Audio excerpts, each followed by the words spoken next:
तो hi guys, this is doctor Ankit. और अगर आप छत्तीसगढ़ की NEET PG state counselling attend करने वाले हैं, तो क्योंकि जो छत्तीसगढ़ नीट काउंसलिंग का जो प्रोस्पेक्टस है उसमें कोई फ्लो चार्ट उन्होंने नहीं दिया है। तो आई विल ट्राई कि जो सारे राउंड्स हैं उसको मैं समराइज़ करके बता दूँ कि किस राउंड में आप किस तरीके से एलिजिबल होंगे और कब आप आगे का जो है अपग्रेडेशन नहीं कर सकते या फिर आगे की फॉर्म नहीं भर सकते। तो लेट्स स्टार्ट हियर। ये साइड में तुम्हें ये चीज़ दिख रही होगी, तो बेसिकली 2024 के लिए है ये। और अगर तुम्हें वीडियो अच्छी लगेगी तो बीइंग मेडिको पे मेरे को इंस्टाग्राम में फॉलो कर सकते हो और यूट्यूब में जहाँ पे तुम देख रहे हो सब्सक्राइब कर सकते हो। So let's start. जो रजिस्ट्रेशन है और चॉइस फिलिंग है वो तो तुम्हें पता ही है। अगर उससे कोई रिलेटेड कोई डाउट है तो इंस्टाग्राम पे मेरे पेज पे देख सकते हो। तो let's start with round one. तो जब राउंड वन शुरू होगा मतलब हमने सारे रजिस्ट्रेशन कर लिया, हमने चॉइस फिलिंग कर ली, उसके बाद जब अराउंड 27 के आसपास जब रिजल्ट आएगा जो कि एक्सपेक्टेड है, उस टाइम पे क्या होगा कि या तो आपको सीट अलॉट हो जाएगी, यहाँ पे है ना, या तो आपको सीट अलॉट हो जाएगी या फिर आपको सीट अलॉट नहीं होगी। Let's start. मैं यहाँ पे जितने भी कंडीशंस होंगे उनको एक अल्फ़ाबेट से डिनोट करूँगा, जैसे कि ए बी सी इस टाइप का। तो ये आप सोच सकते हो कि आप किस स्टेट में रहोगे जब भी ऐसा होगा। तो लेट्स स्टार्ट की अगर आपको सीट अलॉट हो गई इस वाली कंडीशन पे, अब आपके पास दो ऑप्शंस होंगे। फर्स्ट राउंड की बात कर रहा हूँ अभी मैं। या तो आप इस सीट को एक्सेप्ट कर सकते हो या फिर आप इस सीट को रिजेक्ट कर सकते हो। अगर आपने ये सीट एक्सेप्ट कर ली तो ऑब्वियस सी बात है, आपका अलॉटमेंट लेटर अगर आपने जनरेट कर लिया तो आपको एडमिशन लेना ही पड़ेगा। अब आपने एडमिशन ले लिया तो उसके बाद क्या होगा कि आप वहाँ पढ़ना शुरू कर देंगे, बट आप अपग्रेडेशन के लिए एलिजिबल होंगे कि नहीं, इस चीज़ पे उन्होंने कोई क्लियर कट गाइडलाइन नहीं दी है। मतलब ये नहीं लिखा है कि आप इनएलिजिबल होंगे। इसका सीधा सा इनडायरेक्ट जो मतलब निकलता है वो होगा कि जो फर्स्ट राउंड में जो एडमिशन लेगा वो अपग्रेडेशन के लिए एलिजिबल होगा। फिलहाल इसका अभी तक जो है यही मतलब है। अगर कोई इसमें चेंजेस होंगे तो बिल्कुल मैं आपको इंस्टाग्राम पे या फिर टेलीग्राम पे इन्फॉर्म कर दूंगा। फिर सेकंड जो आ जाता है वो हो जाता है कि अगर आपको सीट अलॉट हो गई बट आपने रिजेक्ट कर दी वो सीट, मतलब कंडीशन बी पे आप आ गए, आपने वो सीट रिजेक्ट कर दी क्योंकि आपको ऑब्वियसली कोई बेटर सीट मिलने के आपको चांसेस है, ऑल इंडिया से आपको चांसेस है, तो आपने ये सीट रिजेक्ट कर दी। इस कंडीशन में क्या आप अपग्रेडेशन के लिए एलिजिबल हैं? बिल्कुल, आप अगले राउंड पे जा सकते हैं। मतलब अपग्रेडेशन नहीं, मतलब राउंड टू पे आप बिल्कुल एलिजिबल हैं, आप उसकी फ्रेश चॉइस फिलिंग के लिए एलिजिबल हैं। थर्ड जो कंडीशन हो सकती है कि आपको सीट अलॉट नहीं हुई। अब अगर आपको सीट अलॉट नहीं हुई उस कंडीशन में आप सी पे हैं। यहाँ पे आप इसमें भी आप ऑब्वियस सी बात है कि आप अगला राउंड जो है वो चॉइस फिल फिर से कर सकते हैं। बेसिकली तीन कंडीशन हुई राउंड वन पे। या तो आपको सीट जो होता है अलॉट हो गई और आपने एडमिशन ले लिया, या फिर आप हो सकता है कि सीट आपकी अलॉट हुई लेकिन आपने उसको रिजेक्ट कर दिया, और तीसरी हो सकती है आपको सीट अलॉट नहीं हुई। तीनों ही कंडीशन में आप बोल सकते हो कि आप राउंड जो टू है उसमें एलिजिबल है। एक कंडीशन हो सकती है कि आपको एडमिशन मिल गया, आप स्क्रूटिनी के लिए गए और मान लो वहाँ पे आप फेल हो गए, जैसे कि अभी करंटली मैंने बताया था अपने इंस्टाग्राम पे कि ओबीसी के लिए आपको 3 ईयर इनकम सर्टिफिकेट का जो फॉर्मेट है, ईडब्ल्यूएस के लिए फिर से जो क्रॉस वेरिफिकेशन होना है किसी भी कंडीशन में, या अगर आपने वो सर्टिफिकेट प्रोड्यूस नहीं कर पाए जिसकी रिक्वायरमेंट है, तो फिर ऑब्वियस सी बात है आप वहाँ पे सिर्फ उस राउंड के लिए नहीं बल्कि आगे सारे राउंड्स के लिए जो होंगे आप इनएलिजिबल हो जाएंगे। तो ये कंडीशन जो डी है वो आई होप कि किसी की ना है ऐसी कंडीशन।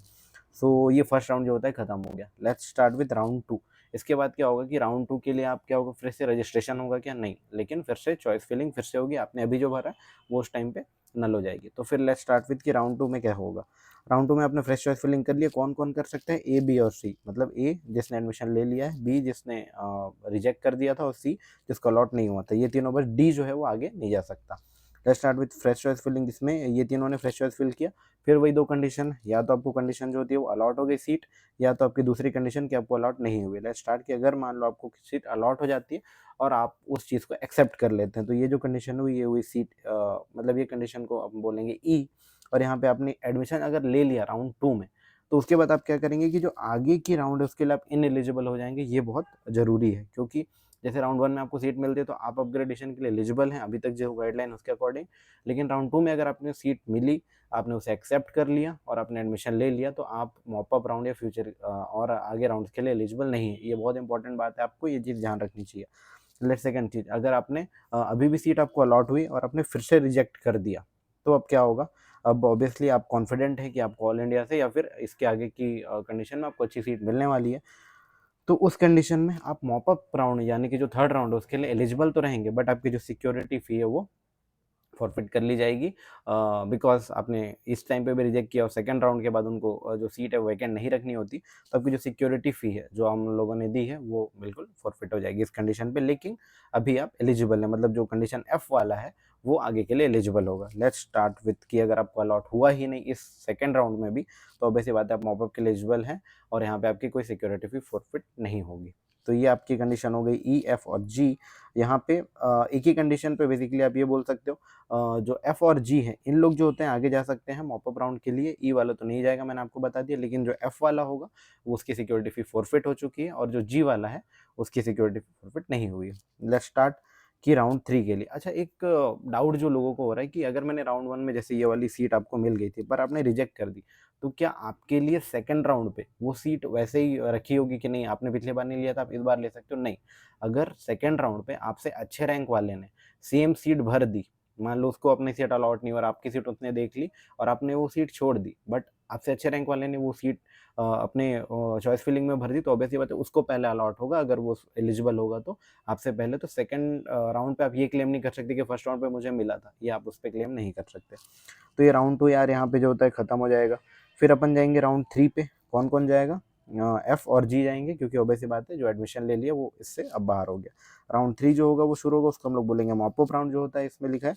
अब जो एलिजिबल कैंडिडेट्स मैंने बताया एफ और जी जो है यहाँ पे एलिजिबल कैंडिडेट है, सीट अलॉटमेंट जो होगा फिर से आप वहाँ पे चॉइस फिलिंग करेंगे और फिर से वहाँ पे सीट अलॉटमेंट जो होगा रजिस्ट्रेशन अभी भी यहाँ पे कोई फ्रेश नहीं होगा। सीट अलॉटमेंट जब होगा तो या तो आपको फिर से वही बात है, या तो सीट अलॉट होगी या तो नहीं होगी। लेट्स स्टार्ट कि अगर आपको सीट अलॉट होती है तो आप एच हैं, और अगर सीट अलॉट नहीं होती तो आप आई हैं।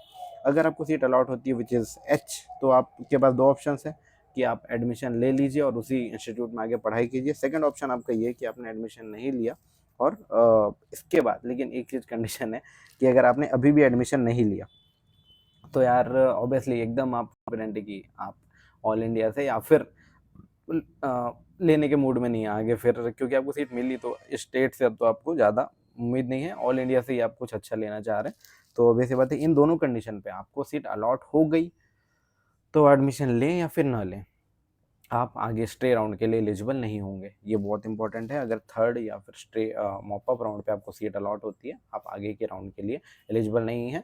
ये उससे कोई डिपेंड नहीं करता कि आपने एडमिशन लिया या नहीं। एडमिशन लेंगे तो आप उससे पढ़ाई कर सकते हैं और नहीं लिए तो ऑब्वियस बात है इस काउंसलिंग से, स्टेट वाली काउंसलिंग से इस टाइम पे आप बाहर हो जाते हैं।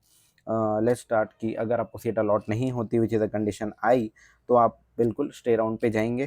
सिर्फ यही कैंडिडेट है जो कि स्टे राउंड के लिए एलिजिबल है। यहाँ पे भी कोई फ्रेश रजिस्ट्रेशन नहीं होगा, बट फ्रेश चॉइस फिलिंग जो होगी यहाँ पे फिर से होगी। अब ये जो स्टे राउंड है बेसिकली इस पे वही कंडीशन होती है कि यार अब तो सीट मिल ही जाए, या तो इसमें आपको पता है कि इसके बाद फिर अब आगे नहीं मिलेगी तो क्या होगा। तो लेट्स स्टार्ट कि अगर मान लो आपको सीट अलॉट हो जाती है तो आपका एक ही चांस है कि आप एडमिशन ले लीजिए और पढ़ाई कीजिए, क्योंकि स्टे राउंड तक आप आए हैं तो ऑब्वियस बात है आप उस सीट के लिए काफ़ी वो होंगे, तो आपको अब तो एडमिशन ले ही लेना चाहिए। सेकंड चीज़, अगर इस स्टे राउंड में भी आपको सीट अलॉट नहीं होती है तो एक ही ऑप्शन है कि आप अगले नीट पीजी आने के लिए जो होता है पढ़ाई करेंगे, क्योंकि वही हालत हो जाएगी। इसके बाद अगर स्टे राउंड में भी नहीं मिला तो फिर आप ओवरऑल काउंसलिंग या उस चीज़ से जो होता है बाहर हो जाते हैं।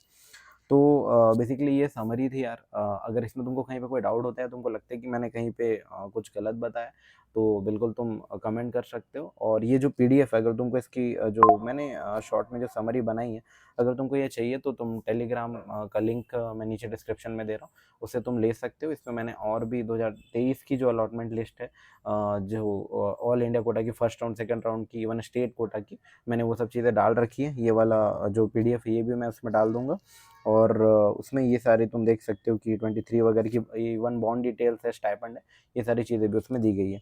और अगर तुमको ये वीडियो अच्छी लगी यार थोड़ी भी, तो नीचे कमेंट करो और सब्सक्राइब करो इस चैनल को। एक जो वीडियो लास्ट मैंने डाली थी कि आप जॉब के साथ कैसे नीट पीजी क्रैक कर सकते हैं, जो ऑब्वियसली आप लोगों के लिए नहीं होगी अगर आप काउंसलिंग का देख रहे हैं, तो फिर उस वीडियो का सेकंड पार्ट यार मेरे को पता है कि बचा हुआ और काफ़ी टाइम हो गया, बट मैं 3 दिन के अंदर यार वो वीडियो डाल दूंगा। ऑलमोस्ट रेडी है, थोड़ी सी एडिटिंग बची है। तो वो वीडियो यार अगर तुम पढ़ाई के उससे देख रहे हो और अगर तुमको अच्छी लगी तो बिल्कुल 3 दिन में तुमको वो वीडियो मिल जाएगी। तो थैंक यू और all the best for the counselling.